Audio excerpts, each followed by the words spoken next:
Today I'm going to be deep cleaning out both my old backyard bass ponds, and then we're going to be grabbing a fishing rod and heading out to a little pond with one goal in mind: catching ourselves 2 brand new pet bass.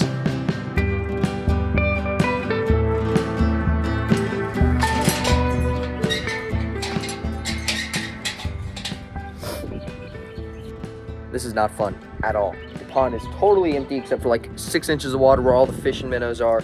You can see I'm starting to clean off the rocks. I'm about to clean off the pump, clean off the jets, rinse everything out, get all the muck off before I fill it back up, and then we go put fish in it. I could show you all a lot more of this, but I'm going to not, because it's very boring. So, and then of course I got to do my other pond after this. Okay, little update here. The first pond I'm filling back up. I'm almost done. That one's almost totally done. Now this pond, Backyard Bass Pond 2.0, the newer one, I totally cleaned out. Look at all the crap I just want to show you real quick that I'm pulling out of this pond. Where's my hand? Oh no, it's right there. There's a weird glare. All of this stuff is coming out of the ponds. It's just ridiculous. So filling this one back up now. I'm gonna keep cleaning it as it's filling up, and then once we get them totally both filled up, I'll show you all the finished product of what they're looking like now. I will warn y'all, it's not gonna look like they have a ton of vegetation in them right now. There's so many roots and beneficial bacteria that have like the DNA, I don't know what you call it, but of these plants that I'm pulling out, that the second we have about a week of sunniness, which this week we're gonna have a ton of sun, all these plants are gonna come right back beautiful green, none of the muck. So they will look very unvegetated for maybe 3-4 days, but I promise y'all there'll be so much greenery back in it really quick. I'm not even kidding you. I started cleaning both the ponds at 10 a.m. and it's currently 4:30 p.m. and I just got done. So 6.5 hours of non-stop manual labor, but we got both the ponds beautifully cleaned out. They look gorgeous. Like I said, you don't see a ton of vegetation. All that vegetation you gotta see looks dead, but I promise y'all within a week or two it's gonna be all greened up beautiful again. You can already see some of the plants coming back. But now we're gonna head over to a pond or a river, a creek system somewhere. My goal is actually to go to a dirty or not great looking body of water to try and catch ourselves a pet bass, or 2 or 3 for both the ponds, because I want to catch a fish that is in a bad habitat to put them in these beautiful ponds. I don't want to take a bass out of a crystal clear beautiful river that's already having a great life. I want to get one that's not in a great situation and put them here so we can fatten them up and give them a great life. So that's what we're gonna go try and do. And then also real quick, I just want to tell you all, if you haven't noticed, I'm in an awesome shirt. This is the WindRider Helios shirt off WindRider.com. As y'all know, probably I'm partnered with them.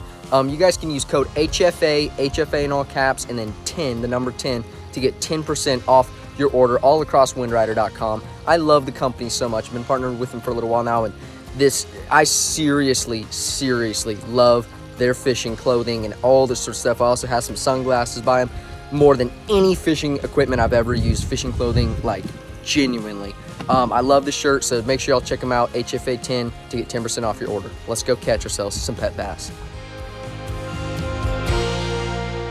Okay, also I just made it out to a beautiful little park here that we're gonna try and catch our bass out of. Now, while the park is beautiful, I've fished here before.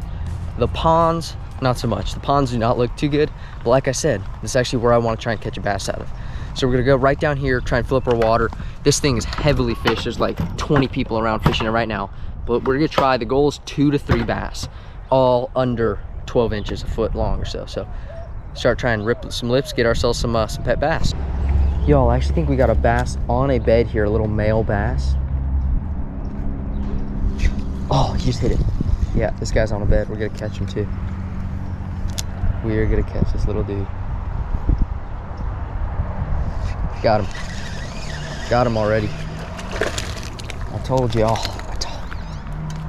There we go, you guys. This bass has actually been caught recently before, and somebody tore him up, but we did not hook him bad.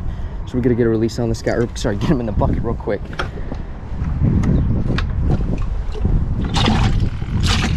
Just calm down. Just calm down. That guy, somebody has caught that bass off a bed recently and just tore his lip up. The reason I would not keep a female off a bed ever, but that's a little male, and there was no female around. So we already got one bass in this whole public park. Everybody on the pier, I can tell y'all right now, is not happy with me that I just caught a bass in the first 2 minutes of fishing, because they're all out there live bait, not catching anything. But so that guy's ripped up, but we'll give him a good home. We'll heal him, heal him back up, and get them going good. But let's go try and catch another bass. If we catch one more, we're just gonna call it. That's it. It's a little early for bass to be on beds, but definitely not too early or like crazy early. Here in South Texas, you know, it gets warm quick. We've had a week of 85 in a row, hitting high. There's definitely gonna be some bigger fish and stuff already moving up on beds. Once again, I would never keep a female ever off of a bed. That's a little male, and his lip was ripped up from somebody that recently caught him. So gonna give him a good home. Now this is my type of body water, a little more quiet, not as many people around. Let's go catch ourselves our second bass. Oh, there he is right here. Perfect size too. I got an idea. I'm gonna try and get to where he can't see me, but I can see him.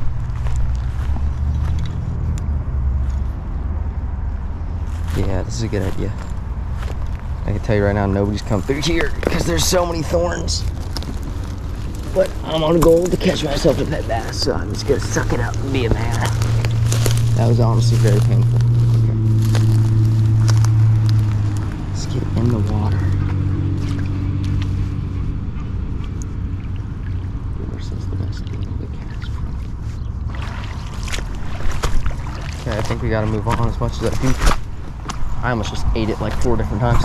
As much as I do not want to leave this bass, y'all, he does not want to hit. So we gotta get a move on. This is what I like to call bedding bass haven.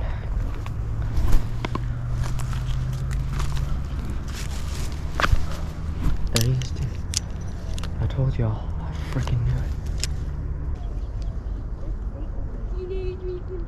it. Got him. Oh no, he came off. No way. That's not ever fun when you hook the bedding bass and then he comes off. Every once in a while he'll get him again.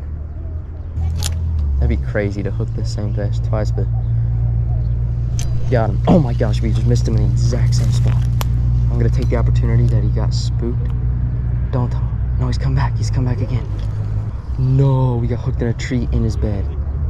Oh, that's not good. That's not good. We hooked a tree in his bed. He's pissed too. Okay, I got my lure. I got my lure. Don't leave, dude. Don't leave, please. You were so mad. It's all about repetitiveness, bed fishing. Got him. Oh my gosh, he came off. Got it? No, he came off. Oh, I heard the splashing. Yeah, I had one. Dang it, you guys. We're gonna go ahead and leave this one. Try and come back to him.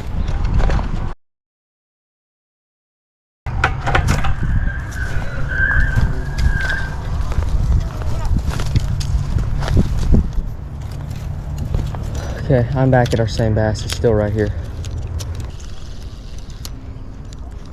I honestly want to change colors, but he got it. We got him. We got him. Get him in. We got him. We did it. We did it. This camera's pointing so far down, but we did it. Look at that. We did it. We're heading home now. We caught him.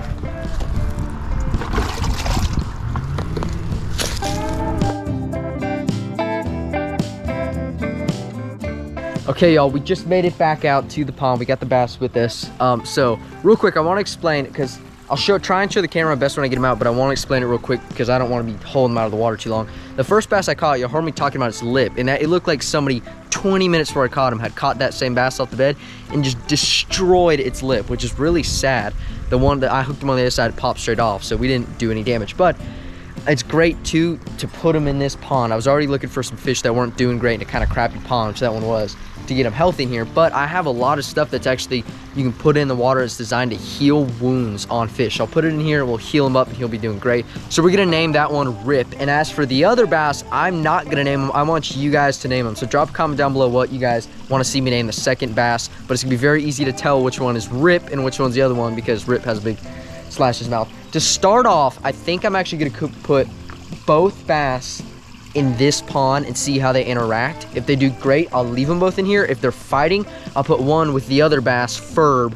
The last bass I have out of all my ponds, there's only one bass left because if y'all saw a couple months ago, or probably close to a year ago now, I had a really sad thing where my 2 biggest pet bass died in a crazy, we were out of town and my pond shut off. And it was super sad. I had a freak accident, killed him. But so I'm down to 1 bass and he's doing great. I saw him today. I got him out and put him in a cooler with some water for a while as I cleaned that other pond. But so like I said, I'm gonna put these 2 Rip and the unknown bass in this pond for now, the original one. If they do great, leave them in here and we'll catch another bass to put with Ferb. If they're fighting, then I'll put 1 with Ferb and see how that goes. And obviously, if for some weird reason doesn't work out, you can always release 1 back, but I think it'll work out. I got faith. So let's go ahead and get Rip and the yet to be named bass into their new pond. Time to put these guys in their new home. I was gonna acclimate them, but I already tested the water temperatures and they're very, very similar. So these guys should be ready to go. Okay, first one. Whoa! Okay, he's an aggressive little dude here. First bass going in is the one that we have yet to name. So this is the one you guys are gonna name. He's real skinny, but we're gonna fatten him up. So drop a comment down below. Let's get him straight in his pond. Boom, gone in the pond, doing great. Now it is time for the one, the only Rip. Now I don't want to lip this guy because of the rip in his lip, but see that rip right there? That's why we're calling him Rip, that little gash. Let's get a release on him though.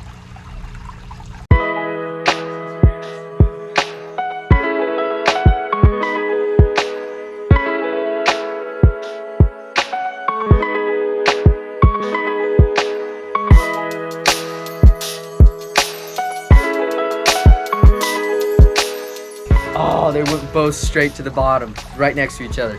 Let me see if y'all can see him down there. You can see Rip because he's got his white gash hanging out of his mouth. And then the other bass right there. I don't know how well you'll see him, but they're both right there. Rip's right there with that little white gash. I'm so excited to get fish back in these ponds. It's been a long time. There are bluegill in here. There's 2 or 3 bluegill, but bass-wise, it's been a very long time since there's been fishing in this specific pond. This is the original one we made. It's the OG pond, so super pumped to get bass back in here. Once again, drop a comment down below for that the unknown bass's name, and I'm so excited. We're gonna get out. I'm gonna get out here off camera probably and stock it with just like basic fish, like maybe shiners or minnows. But then I'm going to be picking up the camera, making some videos, putting all sorts of bait fish in here, bluegill, shad is something I've kind of want to experiment with putting in here. I don't know if you can do that because I know they're pretty finicky, but the biggest thing I want to put in here is crawfish, because I've put like 2 crawfish in both the ponds every once in a while. But now that there's bass back in both ponds, I want to put a ton, I mean, I'm talking 20, 30 crawfish in each pond. Such a great habitat for them, and I know they'll do great. So that's something I'm excited. We're going to make a video where we go out and try and trap some crawfish to put them at the ponds. But thank y'all again for watching. Leave a comment, leave a name for that bass, and also you can drop a comment on any other bait fish species you want to see me put in here. I'm probably done. I may get 1 more bass for the other pond. But other than that, I think we're gonna leave it be at, because when I originally put them in here, I didn't do too much, but I did do like 3 bass each, 3 or 4 bass each, and then a ton of bluegill. And I think 2 bass in each and like 2 bluegills perfect. 4 fish total and a big pond, that's perfect. Not crowded, and they got a lot of room to grow and eat. So pumped. Thank y'all again for watching. I'll see you in the next fishing adventure.